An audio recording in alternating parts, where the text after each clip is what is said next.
ছোটোর থেকেই আমার একটা প্যাশন ছিল যে মানুষের পাশে দাঁড়াবো, এবং ছোটোবেলা থেকে আমি বিবেকানন্দের ছবি দেখে বিবেকানন্দের প্রতি একটা অ্যাট্রাকশান হয়েছিল।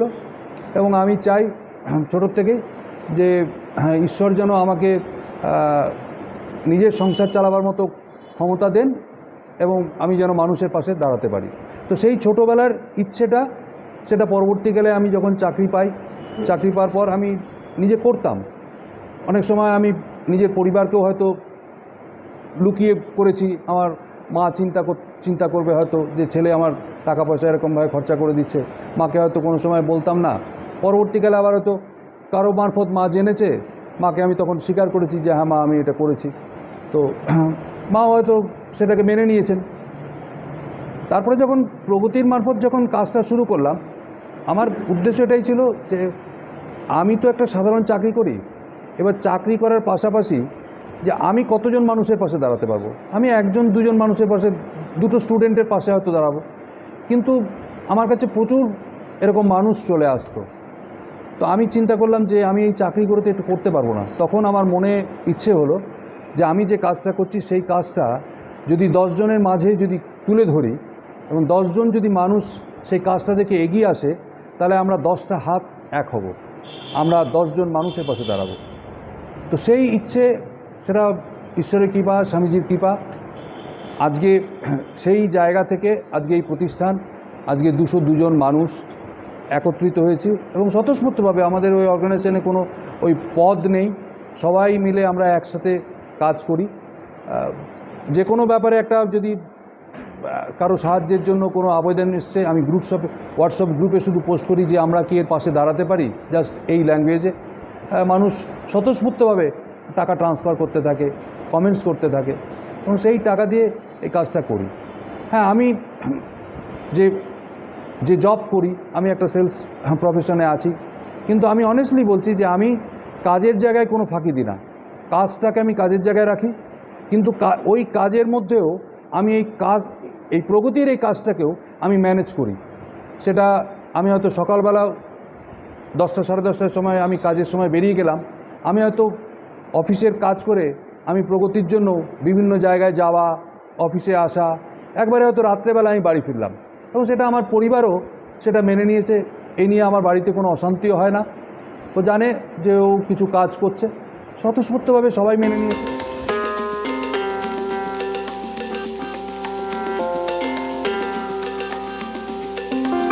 দেখুন, কাজটা করে যে আনন্দটা পাই সেটা আমি ভাষায় প্রকাশ করতে পারবো না। আনন্দ পাই বলেই এই কাজের মধ্যে ডুবে আছি। এবং অবশ্যই আজকে ধরুন 202 জন যে মেম্বার হয়েছে, প্রথম তো এতজন ছিল না। যখন আমি অর্গানাইজেশনটা জন্ম হলো তখন একজন অরূপ ভট্টাচার্য বলে একজন ভদ্রলোক, তাকে আমি ভীষণ মানি, তাকে আমি গুরু বলে মানি। সে আমাকে দিশা দেখিয়েছিল, তার দিশা অনুসারে আমি কাজে নামি। এবং তারপরে আমি দুজন, আমাদের যারা মেম্বার আছে পিঙ্কু আর দিলীপ, এই দুজনকে শুধু বলেছিলাম যে তোরা আমার সঙ্গে থাকবি। তো ওরা দুজন আমার কথাতে এগিয়ে এসেছিলো। তারপরে কিন্তু আমি কোনো মানুষকে আজ পর্যন্ত কোনো দিন বলিনি, আগামী দিনও আমি নিজে মুখে বলবো না যে তুমি আমার মেম্বার হও এই অর্গানাইজেশনের। এই 4 জন থেকে আজকে 202 জন, এর মধ্যে অনেক মানুষ এসেছিলেন, তারা হয়তো এই সামাজিক কাজকর্ম হয়তো তাদের মতো করে তারা হয়তো মেনে নিতে পারেনি, তারা হয়তো সরে গেছে। সবাই তো আর চ্যারিটিমূলক কাজের মধ্যে ইনভলভ থাকতে পারে না, অনেক মানুষ আমাদের গত হয়ে গেছেন। তো শেষমেশ 31 মার্চ পর্যন্ত আমাদের 202 জন মেম্বার্স। তো এই 202 জন যে মেম্বার, 4 জন থেকে এই যে বাকি 198 জন মেম্বার, তো তারা তো স্বতঃস্ফূর্তভাবে এখানে এসছে। তো এটাই প্রমাণ হয় যে তারা নিশ্চয়ই আসানসোল প্রগতির কাজ তারা স্বতঃস্ফূর্তভাবে মেনে নিয়েছে, ভালো লেগেছে তাদের, তাই না এসছে। কাজটা প্রথমে ঈশ্বর কাউকে দিয়ে শুরু করেন, আমাকে দিয়ে শুরু করিয়েছেন, কিন্তু কাজটা আমার একার নয়, কাজটা আমাদের একটা বড় পরিবারের কাজ। এই পরিবারে আমরা সকলে মিলে কাজ করছি এবং সকলে কাজ করছি, সকলেই আনন্দ পাচ্ছি, কম বেশি সবাই আনন্দ পাচ্ছি। যে এর মধ্যে বেশি ইনভলভ হতে পারবে, ডুবে যেতে পারবে, সে বেশি আনন্দ পাবে। আর যে কম ডুবে থাকবে, সে আনন্দটা কম পাবে।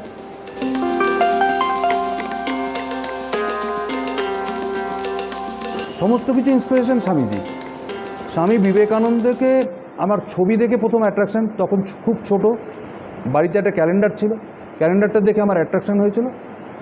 তারপরে পরবর্তীকালে আমি ওনার সম্বন্ধে কিছু কিছু জানতে পেরেছি।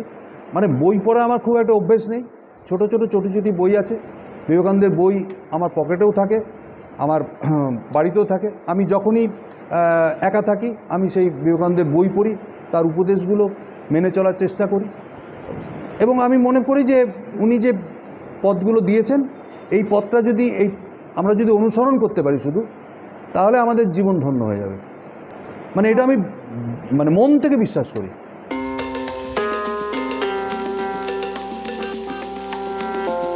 আসানসোল প্রগতির জন্ম হয়েছিল 2009 সালে, কিন্তু 2009 থেকে আমরা কোনো কাজ করতে পারিনি। 2011 সালে বিবেকানন্দ গোল্ড কাপ ফুটবল টুর্নামেন্টের মাধ্যমে আমরা প্রথম কাজ শুরু করলাম, এবং 2011-তে যে খেলা হলো, সেই খেলাতে আমরা কিছু স্পন্সরশিপ জোগাড় করেছিলাম। সেই স্পন্সরশিপ জোগাড় করার পর খেলা করে আমরা কিছু টাকা বাঁচিয়েছিলাম, 16,000 টাকা মতো।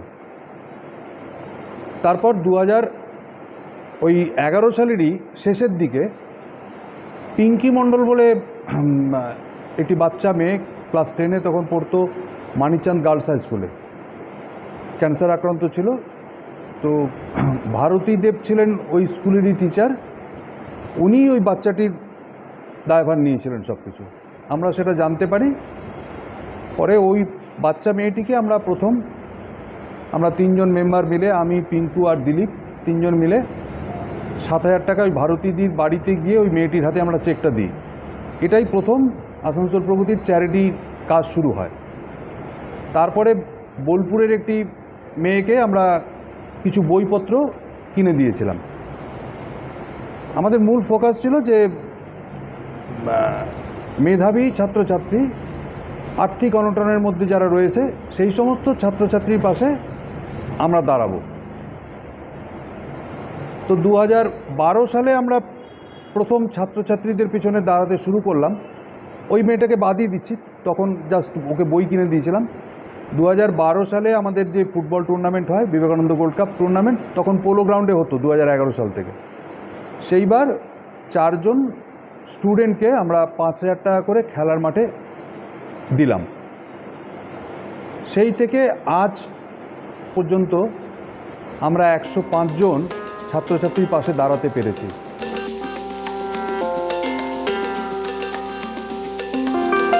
প্রগতির মূল কাজ হচ্ছে ছাত্রছাত্রীদের পাশে দাঁড়া আর্থিকভাবে, এটা একটা কাজ।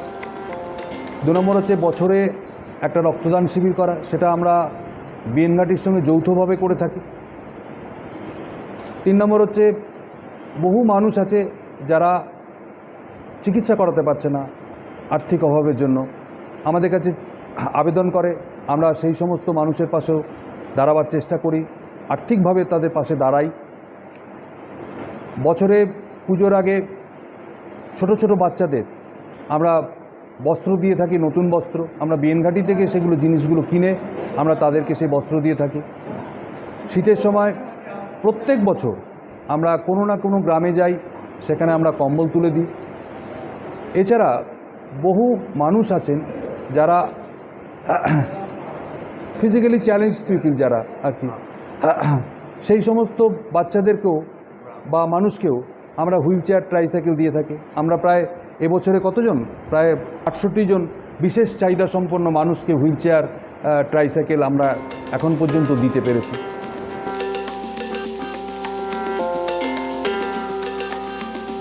দেখুন, আসানসোল প্রগতি 2009-এ যখন জন্ম হয়েছিল, জন্ম হওয়ার পরে আমার সাথে 3 জন যুক্ত ছিল। সেইখান থেকে আজ 202 জন মেম্বার। এর মধ্যে অধিকাংশই, মানে ধরতে গেলে আপনাকে 65% মেম্বার যারা অ্যাবাভ 60 এজ, বিভিন্ন সরকারি চাকরি করেছে, কেউ হয়তো বেসরকারি প্রতিষ্ঠানে চাকরি করেছে, চাকরিজীবী লোকই বেশি। এছাড়া আসানসোলের প্রচুর বিজনেসম্যানও আছেন। যারাও এই সংস্থার সঙ্গে যুক্ত, ডাক্তারবাবুরা রয়েছেন, প্রফেসর রয়েছেন, মানে সমাজের বিভিন্ন শ্রেণীর মানুষ আসানসোল প্রগতির সঙ্গে জুড়ে রয়েছে।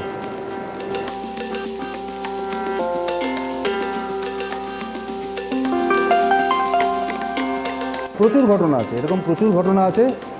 মানে আমরা হয়তো গ্রুপে পোস্ট করেছি, পোস্ট করার পর এই যে ছেলেটি কথা বললাম, যে খড়গপুর আইআইটি স্টুডেন্ট ছোটন কর্মকার, ওর ব্যাপারে যেদিন আমরা মিটিং করলাম, সেদিন মিটিং করে আমরা করলাম, সিদ্ধান্ত নিলাম যদি ওর ইয়ারলি যদি আমরা 50,000 টাকা করে অন্তত যদি ব্যবস্থা করে দিই, তাহলে ছেলেটা পড়াশোনা করতে পারে। তো সেটা সিদ্ধান্ত নিলাম যে ঠিক আছে, দেখা যাক যে আমরা কে কীরকমভাবে কী দিতে পারি না দিতে পারি। সেখানে কিন্তু কেউ কমিট করিনি আমরা জাস্ট রাত্রেবেলায় আমি গ্রুপে পোস্ট করলাম, এবং বিশ্বাস করবেন না যে পরের দিন 24 ঘন্টার মধ্যে ওই 50,000 টাকা 4 বছরের কমিটমেন্ট হয়ে গেল। এবং ডাক্তার দিলীপ দত্ত পরের দিন আফসোস করছেন যে আমি টাকাটা দিতে পারলাম না, 50,000 টাকা তো তোমার হয়ে গেল।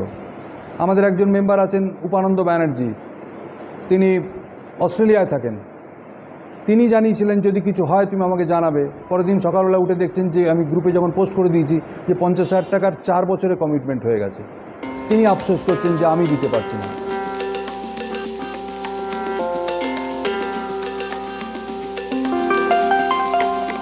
দেখুন, এটার কোনো সংখ্যা আমার মাথায় নেই যে এই অর্গানাইজেশনের এতজন মেম্বার করতে হবে, একদমই নয়, ঠিক আছে। সংখ্যা যাই হোক, আমার মনের ইচ্ছে যে আমরা যত মানুষ এর মধ্যে ইনভলভ হতে পারবো, আমরা তত বেশি মানুষের কাছে পৌঁছতে পারবো সেবা নিয়ে। তো এটাই আমাদের লক্ষ্য। আর পৃথিবীতে কেউ চিরকাল থাকবে না। আমার মনের ইচ্ছে যে আমার অবর্তমানেও এই প্রতিষ্ঠান যেন যুগ যুগ ধরে মানুষের পাশে কাজ করে।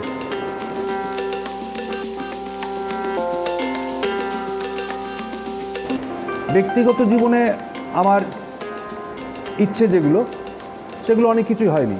আমি ছোটোবেলায় ভাবতাম সিনেমা জগতে অভিনয় করব, অভিনয় আমার ভালো লাগতো, আমার হয়নি। ভাবতাম ইস্টবেঙ্গলে খেলবো, আমার খেলাধুলো হয়নি সেরকমভাবে। তো তারপরে পরবর্তীকালে ভেবেছিলাম আমি একটা ব্যাংকে চাকরি করব, ব্যাংকে চাকরি হয়নি আমার। তো আমি যে যে নিজের জন্য যেগুলো চেয়েছিলাম, ঠাকুর আমাকে দিয়ে সেগুলো করার নেই। কিন্তু আমি মানুষের জন্য যেটা চেয়েছিলাম ছোট থেকে, ঠাকুরের কাছে প্রতিদিন সকালবেলা যে প্রার্থনাটা করি, আমাকে ঠাকুর 100% সেই জিনিস দিয়েছেন। আমি সেটাতে বড় আনন্দে আছি। এবং আগামী দিনও আমার দৃঢ় বিশ্বাস ঠাকুর মানে আমার মাথায় সে হাত রেখেছেন, মানে আমার মৃত্যুদিন পর্যন্ত সে হাত থাকবে, এটা আমার দৃঢ় বিশ্বাস। আর এইভাবেই মানে সকলকে নিয়ে এই প্রগতির মাধ্যমে বহু মানুষের পাশে কাজ করে যেতে পারবো, থাকতে পারবো।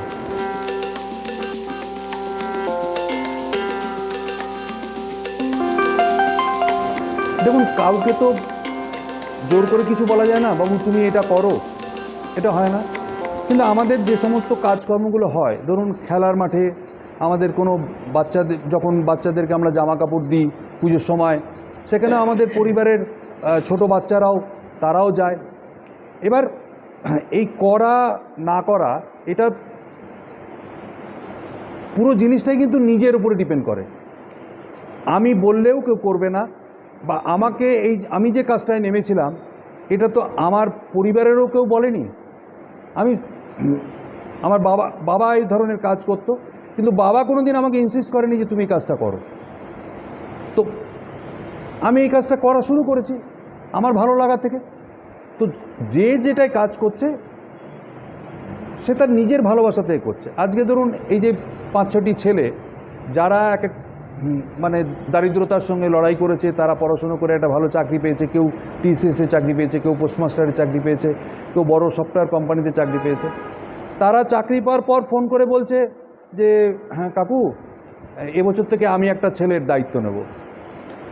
তো আসানসোল প্রগতির মাধ্যমে স্বামীজি কিছু মানুষ গড়ছেন, সেটা আমি আপনি কেউ জানি না। স্বামীজি তৈরি করছেন যে কাকে দিয়ে কীভাবে করাবেন। আমি বললে পরেও তো কাউকে নিয়ে আসতে পারবো না।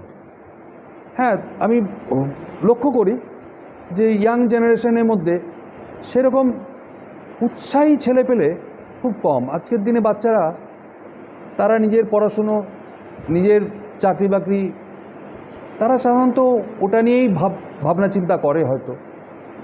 কিন্তু সেই ছাত্রছাত্রী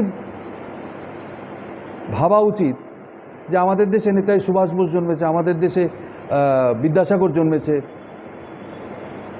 তো তাদের জীবনীটা যদি তারা একটু উপলব্ধি করে, আমার মনে হয় তারা কিছু মানুষের জন্য কাজ করতে পারবে।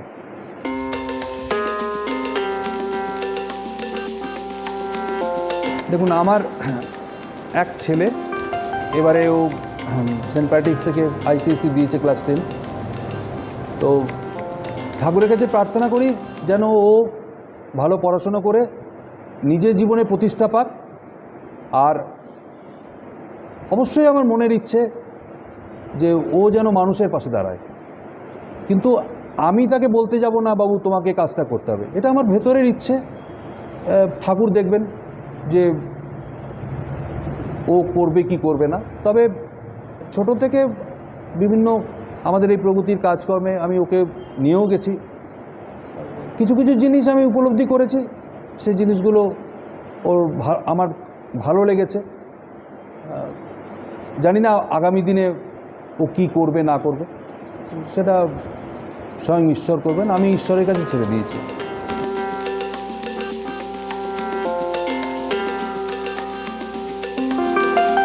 এই ব্যাপারটা আমি কি বলবো, আমি একজন প্রকৃত সেবক হয়ে থাকতে চাই। যে ঈশ্বর আমাদেরকে সৃষ্টি করেছেন, এই পৃথিবীতে নিয়ে এসেছেন। এই পৃথিবীতে স্বামীজি বলছেন যে প্রত্যেকের উচিত যে নিজের জীবনে কিছু দাগ রেখে যাও। তো আমি চাই যে ঠাকুর যেন সেই আশীর্বাদ করেন যে আমি মৃত্যুকাল পর্যন্ত যেন মানুষের ভালো চিন্তা করি, কোনো মানুষের ক্ষতি যেন আমার মাথায় যেন চিন্তা না আসে, মানুষের পাশে যেন থাকতে পারি। ঈশ্বর যেন সেই শক্তি দেন। আমি প্রতিনিয়ত ঠাকুরের কাছে প্রার্থনা করি। আমার কাছে সকালবেলায় কেউ হয়তো ফোন করে বলছে, স্যার আমার মেয়েটার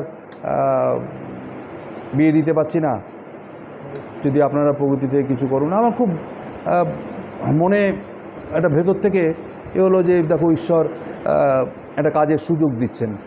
তাই আমি বললাম যে হয়তো হ্যাঁ তুমি চিঠি করো। কোনো স্টুডেন্ট হয়তো পড়াশুনোর জন্য টাকা পয়সা নেই, হয়তো ফোন করছে। তো আমি যখন ফোনটা আসে তখন ভাবি যে ঈশ্বর এই কাজের সুযোগটা দিচ্ছেন আমার মারফত, প্রগতির মাধ্যমে এই কাজটা করবার। এই সুযোগটা তো প্রত্যেকের কাছে আসে না। তো সেটা ঠাকুরের কৃপা, এবং চাই প্রতিদিন যেন ঠাকুর এইভাবে আমাদেরকে কাজের মধ্যে জড়িয়ে রাখেন, তাহলেই আনন্দে থাকবো।